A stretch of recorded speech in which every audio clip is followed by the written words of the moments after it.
Hello guys, and welcome to Pieces of Me. Help Us Help Eric. The long-awaited update video. It has been tough.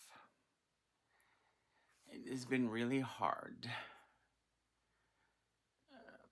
The problem is that there's so much to tell and so much to go over that it's impossible to do.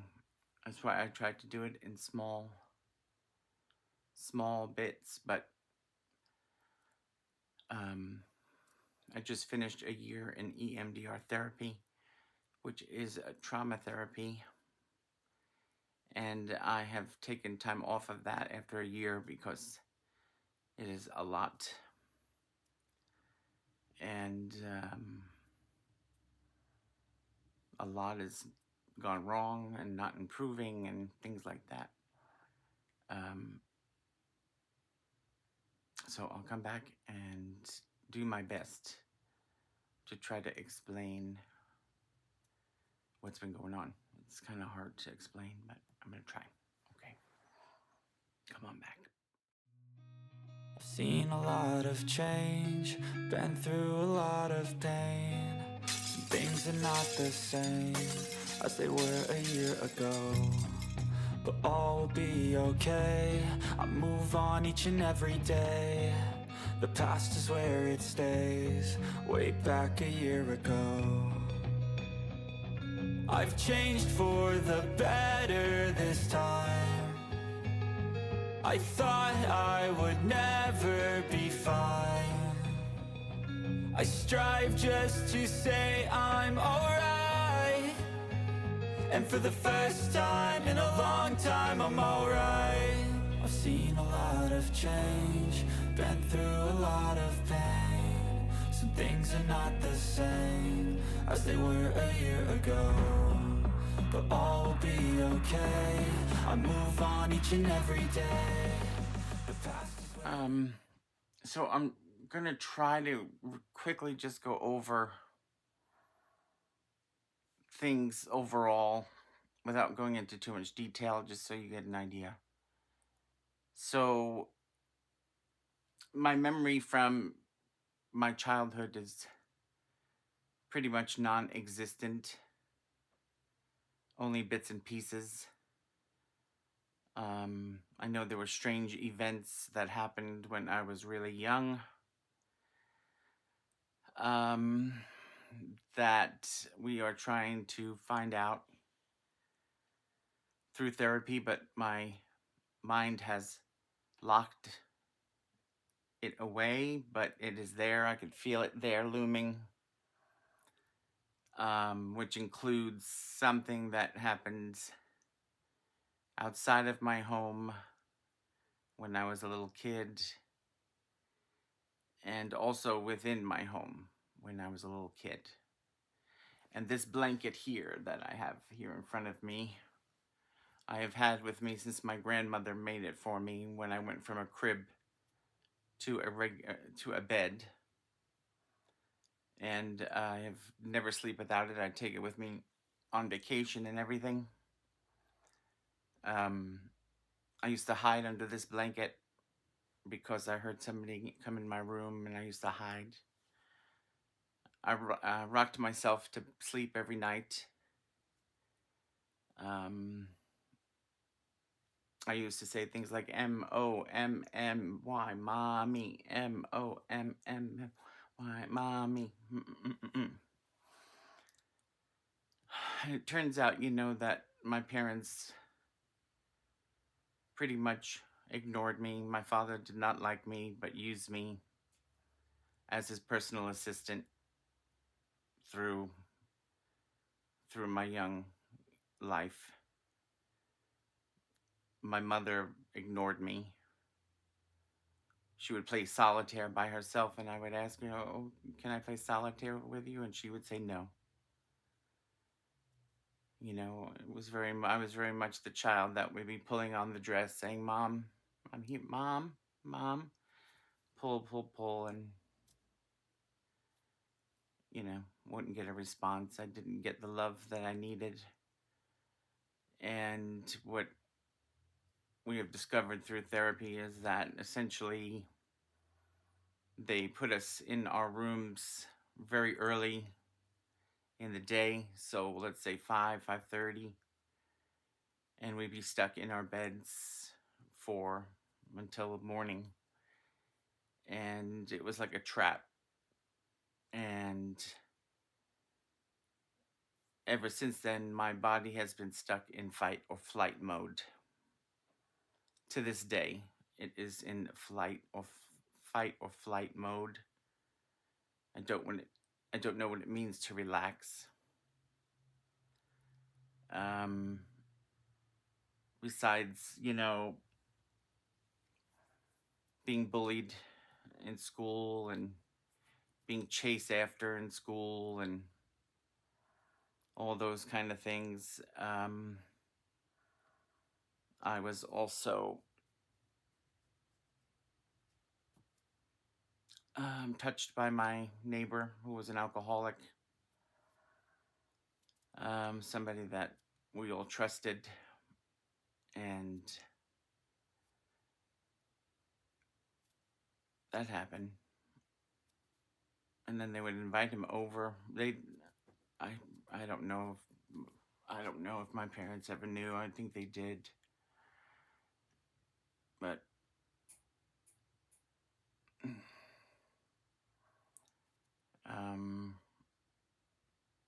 then coming out was scary back then. Nowadays it's not as bad, but coming out was scary. And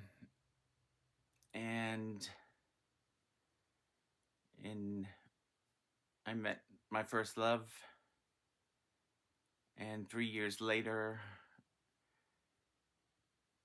I watched him take his last breath on August 24th at 9:36 p.m. from, our good friends, the HIDS.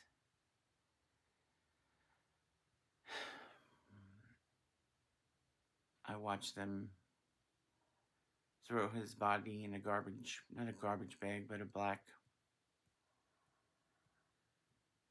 zipped him up in a black bag.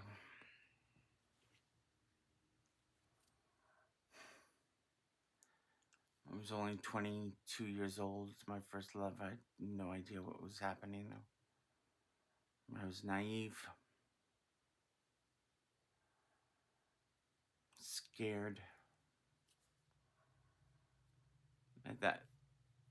As those recent years had gone by, I probably lost 75% of my friends and people that I knew from the bars and the clubs and stuff, including my roommates. Now, he was sick before I met him, and I did not get sick. Amen. I did not get sick from him. However, after he passed away is when the panic attacks and anxiety attacks started in 1992.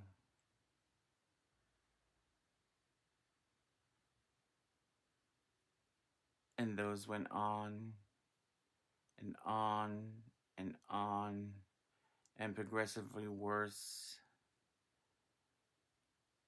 1992 to 2008 is when the panic took over. It was like my body was trapped in a burning building,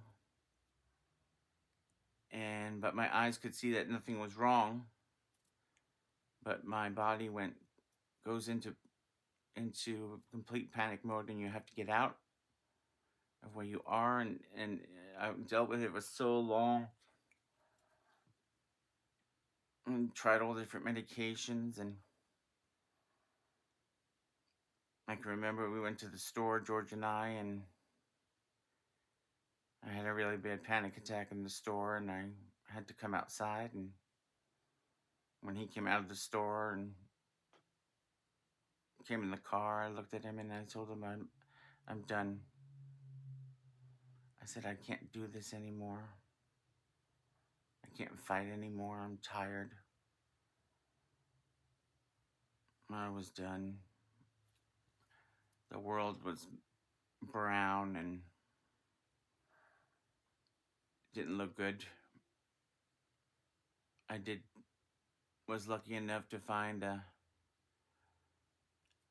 psychiatrist that found a medication for me that she told me would take 6 weeks, and that did help.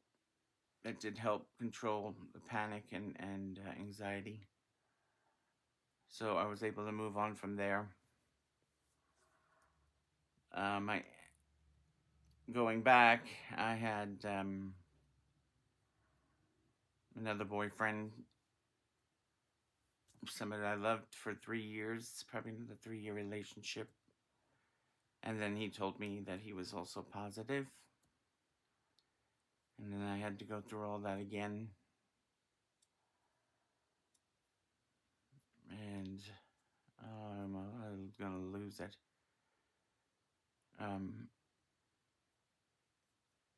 I dealt with a lot of things with my sister as well, who was not good to me, not good for me mentally. She knew how to press my buttons.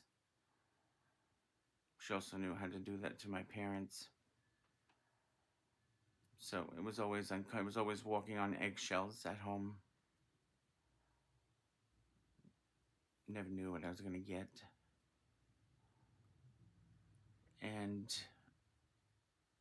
we find out that I have low to no testosterone in my body. This was probably 20 years ago. And I started taking injections and gels, and none of it would help. None of it would stay in my body. And if I kept taking it, other things would go wrong. My blood, liver numbers would go bad or something.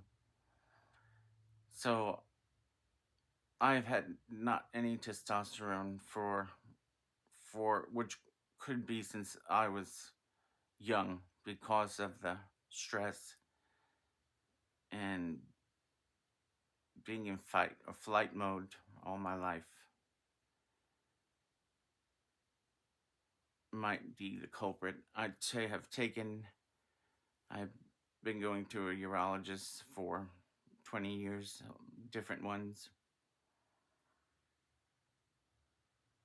I've taken brain scans and bone density scans and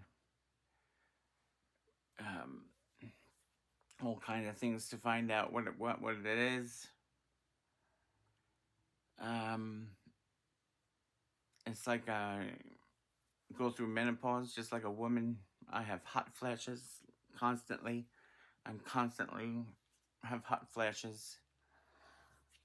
With no testosterone, I have no energy at all. I could fall asleep, just sit on the couch, and that's it. Couldn't do anything. No sex drive, no sex, no anything like that. It's not even a thought in the mind. It affects your mood and so many things in life. I've been having issues with words. My memory of words, like a brain fog. And every night I have vivid dreams. So every night I am busy in my dreams. I'm never relaxed in my dreams. So they have tried to see if they can control the dreams They have not been able to, because the testosterone rebuilds while you're at rest, and they think because of that I'm not truly resting, that it's not being able to. So I'm going for a sleep study again. So I was diagnosed with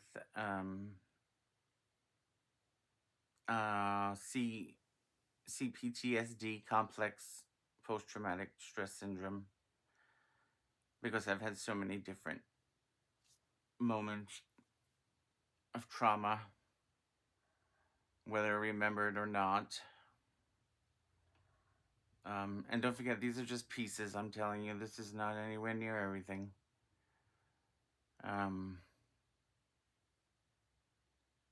I dealt with bad pains for years that would debilitate me onto the floor in the fetal position, and I would tell the doctor, and he would tell me not to eat certain stuff, and for years that's all he told me.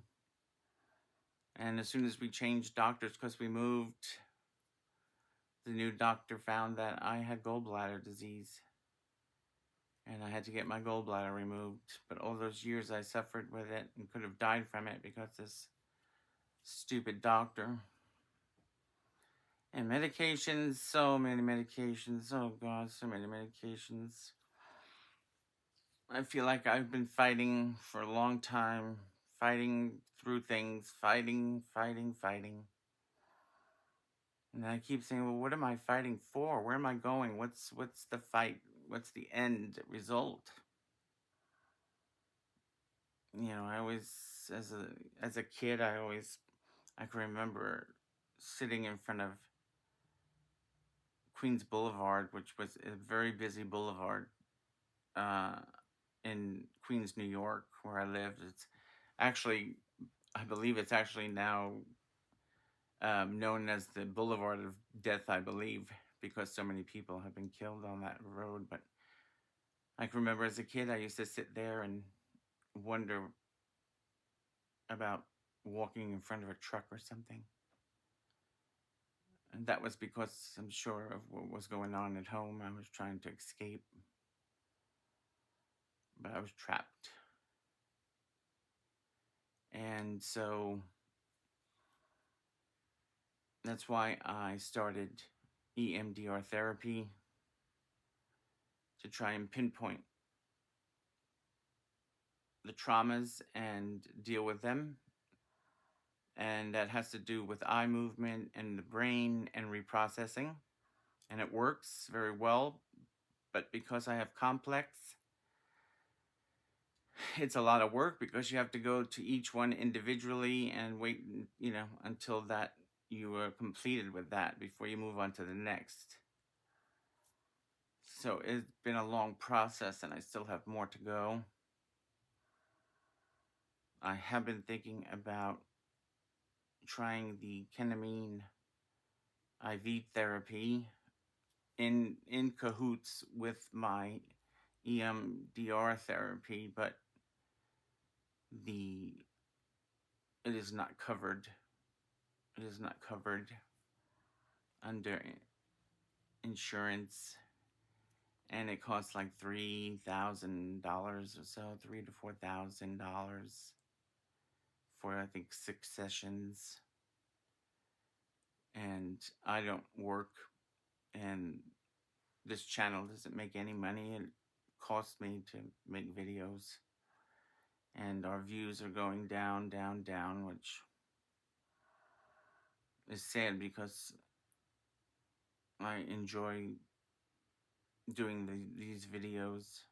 I enjoy making people laugh. That's what makes me happy. But now that I feel like I'm losing this channel, it's a scary thought. And I knew when I started EMDR therapy that they said it was going to be hard and that you should have a strong support system. I knew I didn't have a strong support system. I am pretty much alone here. George is usually at work, and there's nobody here around me, that I could go see or talk to or anything like that. And it is true, you do need a support system because it's been extremely hard. There's been nights where I was in the car at 2 o'clock in the morning, just ready to drive and go. I was sat in the car, put on the car, and it's 2 o'clock in the morning, and just wanted to go somewhere. And then recently, an incident happened that I won't talk about today. But I ended up like cutting myself because I didn't know what else to do with the pain that I was feeling. I've never done that before, but I just took something sharp and I just kept scratching. I wasn't trying to, do this. I was just trying to hurt myself over and over. And it stung like a son of a bitch for days.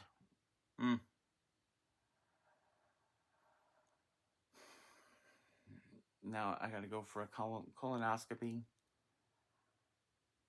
next month. I go every 3 years because I've had polyps, so I'm worried about that.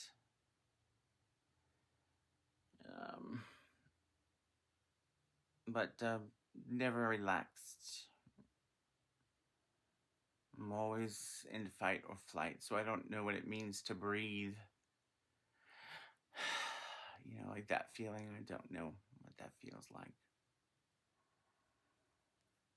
And one of the biggest disappointments is that I can always remember hearing, since I can remember as a kid, that when you're in trouble, if you're in trouble, you ask people for help. And if I tell you how many people I reached out for help,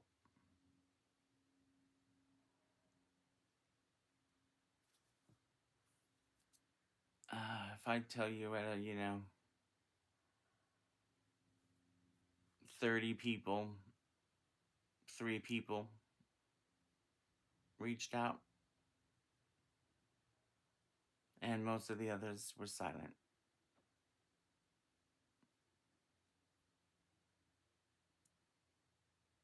Because, my family disowned me, I don't know how many years ago now, but 15 or so years, including my sister, my parents and my sister. And they also made sure that I found out that I was taken off of the will too, because that was important for them, for me to know.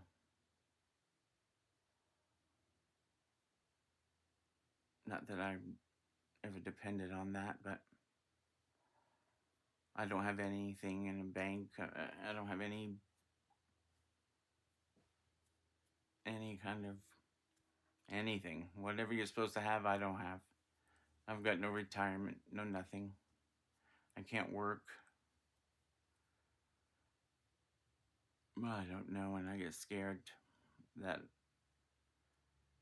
I'm going to end up on the street.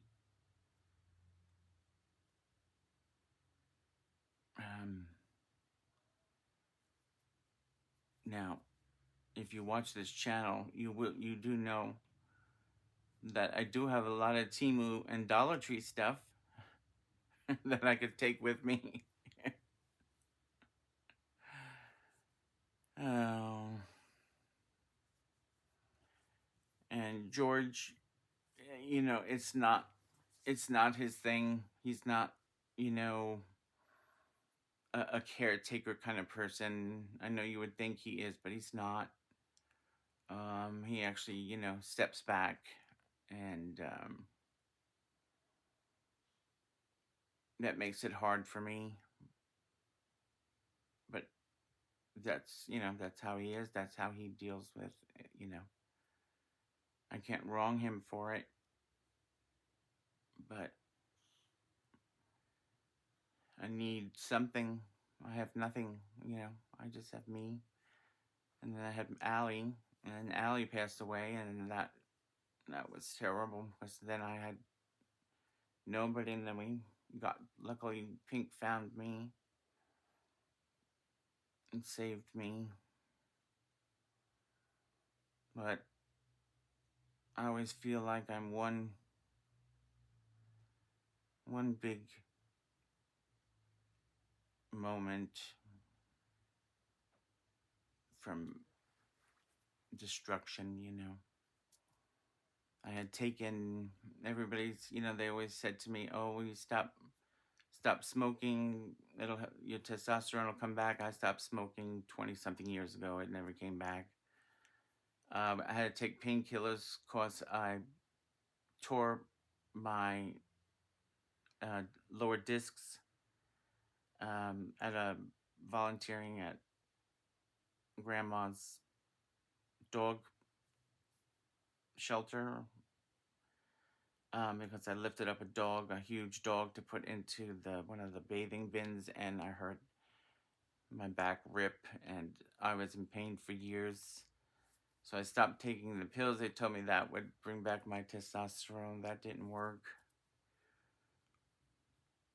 So they keep telling me to try to do this, and do this, and do this, and none of it's worked. And this month I had all my doctor's appointments, and I said to them, I need something. I need help.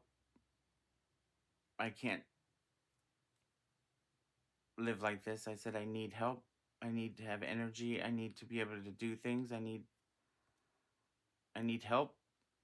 Whatever, you know, that may look like. So I'm hoping that I need to get back to therapy, to EMDR therapy. And I really would like to try the ketamine infusions. Those are specifically made for trauma now. And it is said to work really well with EMDR therapy, in combination with EMDR therapy.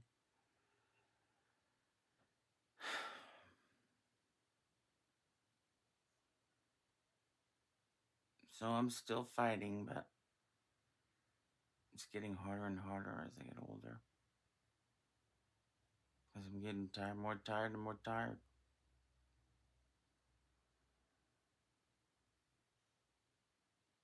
Sometimes I just want to go away to maybe a retreat or something to, I don't know. I'm sure there's no miracles there, but I've always been a good runner away from things. My mother taught me that. She would run from her troubles. She'd put on her shoes, literally, and run out the door. I do the same thing. I got my dad's bad temper that I hate. I hate it so much. I can feel it happening. Not that I hurt, I don't hurt anybody. I'm not physical or anything like that. I don't know. I'm also an empath. So I feel everybody's pain, and I have to run and help people right away. I'll tell you some incidents in another video of what that looks like when you're an empath, and things that I've done because of it. Anyway, right now I'm nervous about the channel. The views have gone down, and I've tried to keep up with videos at least 3 times a week. and it's really not helping. We went from over 1,000 views per video to 200, 300. And when I'm on there being silly and stuff, I'm not hiding from anything. I'm not faking it. That's truly who I am when I'm with other people, or even though I'm not with you guys, I know you guys are out there. So it makes me happy. But it takes a lot for me to start a video is very hard, it's very triggering. You worry about this, that, and the other thing. Everything has to be perfect. I don't know why.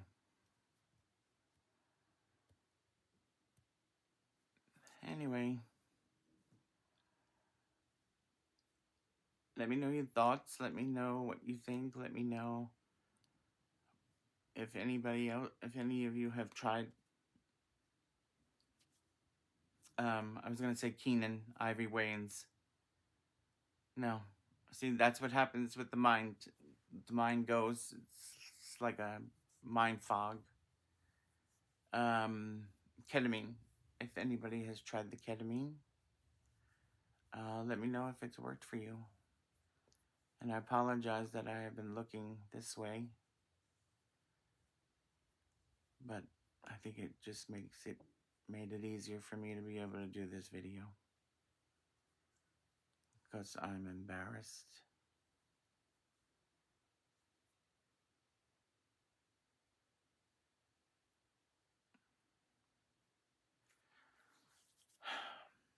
And then I feel like I've lost my hauling group that I became to adore them very much. And I haven't been there for them because I can't even be there for myself. And you guys know who you are. All in it with Mima. And Erin from Hey Everybody. Just Jessica. Simply Jessica Marie, and Just Jen. Menopause and Madness.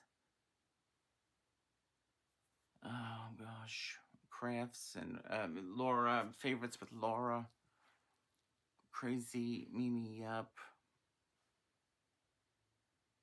And right now I am missing one, and here's that mind fog. I love Heather Otis and Twisted Gypsy, and I haven't even been able to write on anybody's walls. Oh my God, Craft Addict in Halls. Is that? I could see her beautiful eyes. She's got beautiful blue eyes, and I'm so sorry.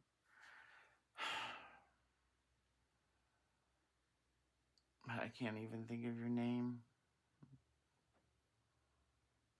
I could just see your big, beautiful eyes, and you say, "Oh, hello. Oh, hello there." Anyway, I'm sorry to you guys there, too.